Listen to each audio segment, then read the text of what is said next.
آج حدیث نمبر ہم 13 پڑھنے لگے ہیں، اس سے پہلے حقوق العباد دیکھیں۔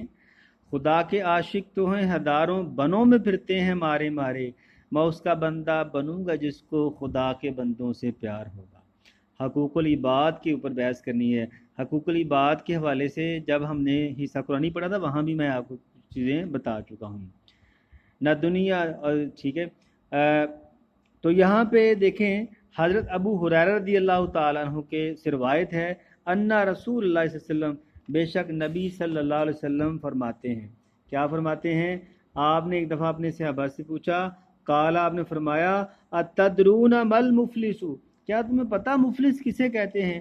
قالوا المفلس فینا من لا درہم لہ ولا متاع لہ ولا متاع۔ تو صحابہ نے کہا مفلس تو ہم غریب تو اسے کہتے ہیں کہ جس کے پاس مال و دولت نہ ہو۔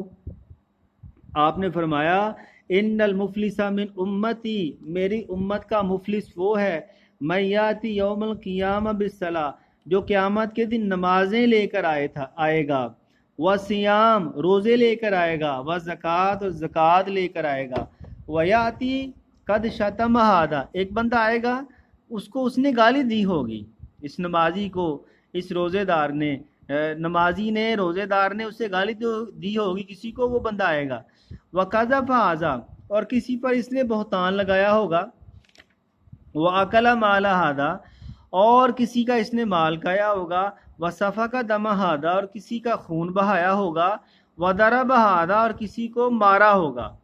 اب جن جن کے ساتھ اس بندے نے زیادتی کی ہوگی تو وہ سارے اس کے پاس آ جائیں گے، اللہ کے دربار میں آ جائیں گے۔ پھر کیا ہوگا؟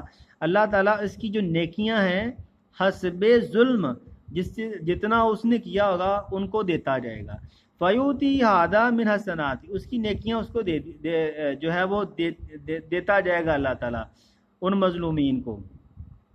فائن فنیت حسنات، اور جب اس کی نیکیاں ختم ہو جائیں گی لیکن مظلوم ابھی باقی ہیں جن کے اوپر اس نے ظلم کیا ہوا تھا، ان یقضی ما علیہ اخذ من خطایاہم، تو پھر ان مظلوموں کی جو غلطیاں ہیں، جو خطائیں، اس کے پلڑے میں ڈال دی جائیں گی، فطریت علیہ، اور اس کے اوپر ڈال دی جائیں گی، ثم طرح فی النار، پھر اس بندے کو جہنم میں ڈال دیا جائے گا، طرح فی النار، آگ میں ڈال دیا جائے گا۔